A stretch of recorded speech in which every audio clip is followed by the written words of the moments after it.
Teko Umar sebelum berangkat ke medan perang pernah berkata, "Bungoh singoh getanya je kopi di gede melabuh, atau ulun akan syahid." Ya artinya, besok pagi kita akan minum kopi di melabuh atau aku akan gugur. Kalimat itu sangat terkenal di kalangan masyarakat Aceh, sekaligus menjadi bukti betapa melekatnya orang Aceh dengan kopi.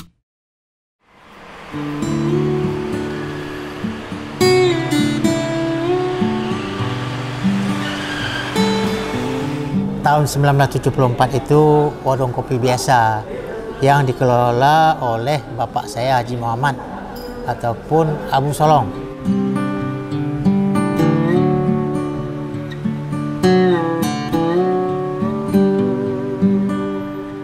Yang pertama karena warung kopi di Aceh itu banyak banget ya. Hampir setiap lorong tuh ada warung kopi. Aceh juga, saya rasa Aceh juga menjadi tempat di mana budaya ngopi ya. Budaya ngopinya tuh udah lumayan lama. Dari dulu memang sudah ada.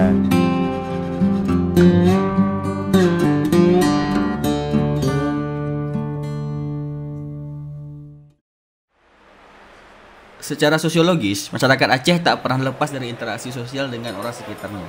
Dan tempat yang mewadahi terjalinnya interaksi tersebut adalah warung kopi. Hanya beberapa warung kopi tertentu saja yang menjadi pilihan masyarakat, seperti warung kopi Jasa Ayah atau yang sekarang kita kenal dengan Solong Oleh Karing. Jadi pada saat itu 81-82 itu tidak seramai yang kita lihat sekarang. Kemudian hingga saatnya tibanya tsunami. Tahun berapa itu? 2004. 2004 itu setelah tsunami, 5 hari tsunami kami telah buka. Kami buka. Begitu ramai hingga terus menerus ya seperti Anda lihat sekarang.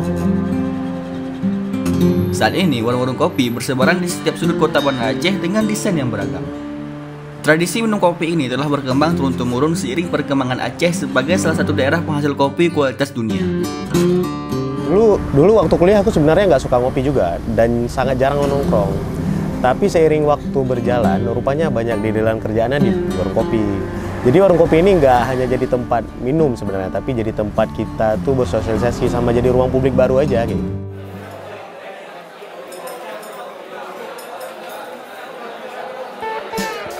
Banda Aceh ini 1001 warung kopi.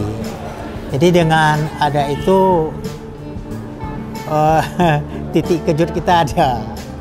Jadi dengan banyak kedai kopi ini kita tetap bertahan di cara kita tersendiri. Jadi dengan kita jaga mutu kopi itu juga kue-kue itu, maka insya Allah orang tetap bertahan juga kopi. Jadi orang tetap menikmati kopi kami.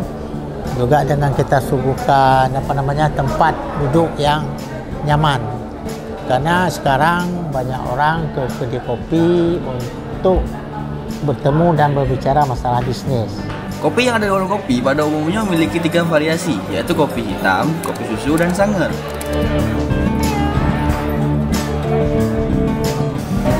Bisnis kopi itu mengenal market, membuat produk gitu. Bagi saya warung kopi ini bukan bisnis kuliner, malah mikirnya kalau ini bisnis kreativitas gitu. Jadi sekarang bagi saya perubahannya memang benar-benar terasa. Mulai dari produknya, cara pengelolaannya, sistemnya. Tapi sekarang kan ketika bisnis ini dijamah oleh anak muda, jadi sisi anak mudanya keluar akhirnya. Jadi makanya seperti saya bilang tadi bahwa ini bukan jadi lagi bisnis warung kopi, tapi udah jadi bisnis kreativitas kayak gitu. Walaupun ini telah menjadi kebiasaan kaum laki-laki, tapi sekarang ternyata kaum perempuan juga mulai suka nongkrong di warung kopi. Ramainya kaum hawa yang suka ngopi di kafe-kafe sederhana dan warung kopi bisa dikatakan sebagai tren baru di kota Serambi Mekah. Sebab pada era-era sebelumnya, perempuan sangat tabu duduk warung kopi. Justru, kini warung kopi menjadi tempat ramah gender dan suasana penuh kekeluargaan.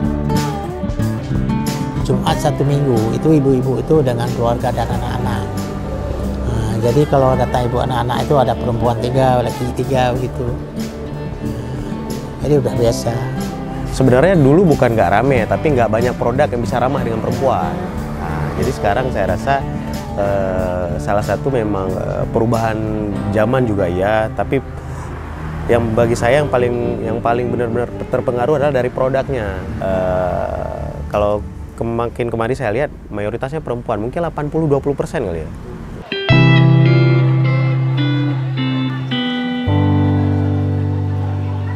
Kalau orang Aceh saya lihat pagi sekarang seperti kedai kopi ini sudah bagian dari rumah. Karena begini, umumnya anak-anak beli nasi di depan, nasi kerang itu taruh di tempatnya untuk sekolah, juga beli kue untuk anak dari TK sampai SD. SMP enggak, SD dah beli kue sini, baru antar anak. Jadi sudah ketergantungan namanya.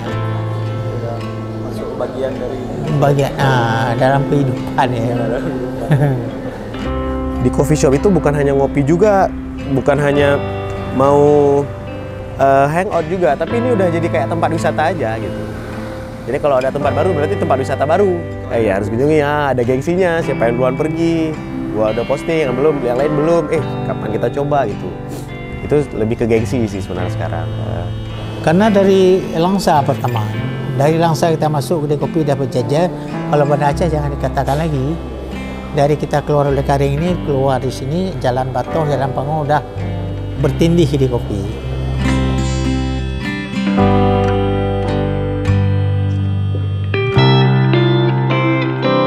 Dengan banyaknya keberadaan warung kopi dan kafe baru, budaya ngopi masyarakat Aceh masih terawat hingga generasi muda sekarang dan akan terus berlanjut ke generasi yang akan datang.